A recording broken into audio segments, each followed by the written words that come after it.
So this is the height gauge I bought.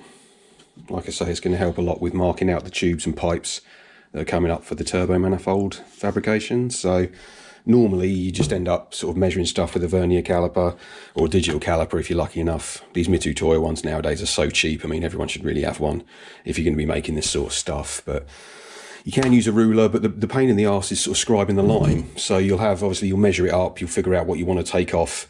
Then you've got your ruler there or something as a straight edge, and you're trying to scribe a line. You've got to try and scribe a line sort of around the circumference of this, where the good thing about height gauges, obviously you set them up like that, measure everything off, and then once you've set your height that you want to scribe at, this foot here obviously is sharp on both edges, and that's what's used to scribe a line. So it's not only is it good for measuring stuff, because you can actually just, like I say, sort of lift it up and then actually use it to measure the part with as well. So you find out what the height is, read it off the scale, and then you work out how much you need to take off for your first cut. So let's say that's there, take 20 odd mil off of it, and then you can scribe your line all the way around, and it makes it a lot easier to cut to. And when you're sort of grinding it or sanding it, you obviously have a line all the way around rather than perhaps just 1 or 2 points that you've marked with a scribe. So yeah, there we go. This one obviously is the cheapest one on eBay because that's the kind of guy I am. It cost about 30 quid, so you can imagine how good it is. Essentially it's a little bit flimsy, but for this sort of work it's definitely going to be a lot quicker and at least as accurate, if not more accurate, than the way I was doing it with scribes and stuff. So straight out of the box, it's not actually zeroed properly, and I was a bit worried you couldn't zero it, because the ones that I end up normally using have an adjustable wheel at the top here where you slide the scale up and down, so you can actually adjust the scale to zero it to the foot. But yeah, basically you could put some shims or grind some stuff off of here, but thankfully on this, obviously the scale is clamped to the base here, so you undo these 2 screws and then that thing slides up and down. Now obviously this is supposed to be used on a flat surface. This wooden table is obviously not flat enough.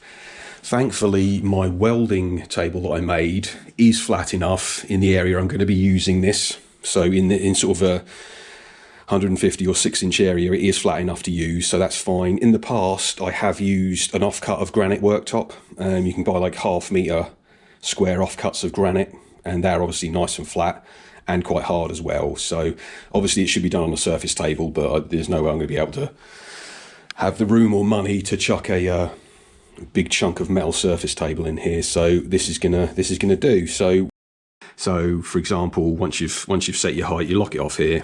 Use this wheel for fine adjustment. So we'll wheel that down till it gets to the closest zero mark. So there we go. That's 10 mil there, because 0 is on 1 and 0 is lined up with a line. And if we move that until the 0.9 or the 9 lines up, then that is now 9.9, because we've moved it down. So we're under 10 here and 9 lines up here, so that's 9.9 millimeters. And obviously this table is not flat enough to be used, but you get the idea. That's how it works, and that's what it is. All things considered, for 30 quid I'm happy with it. But yeah, needs zeroing straight out of the box, pretty easy to do.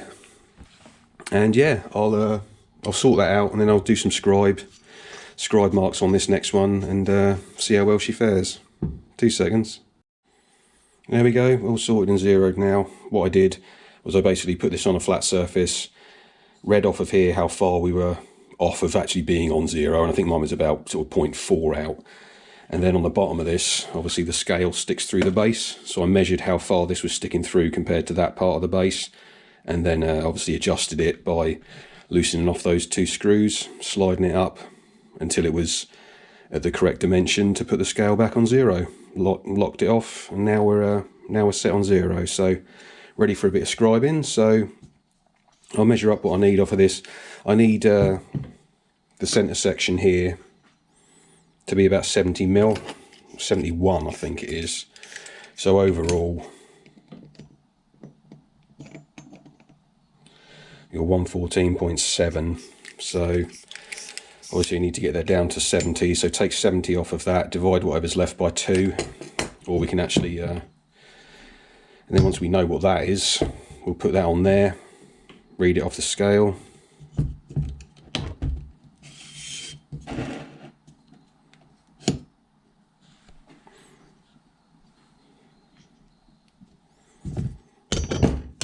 So yeah, that's coming in at 114.7.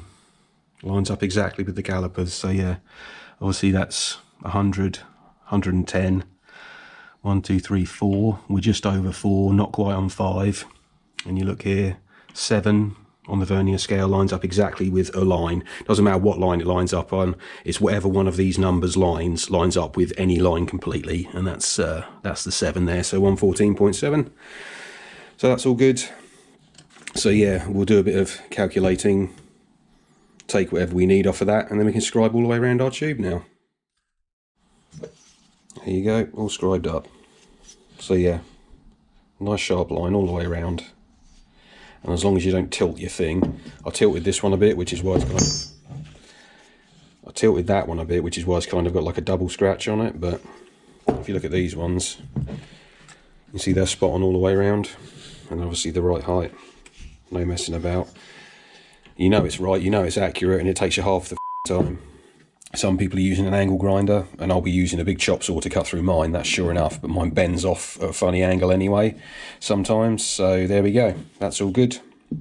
And then yeah, that mark can stay there for when you're sanding it on the linisher as well, just to bring everything back in. So that's all good, super happy with that. Best 30 quid I've spent in a long time. So that's the end of this episode, boys and girls. Hope you found it useful. Don't forget to like and subscribe, and stay tuned for some turbo manifold stuff very soon.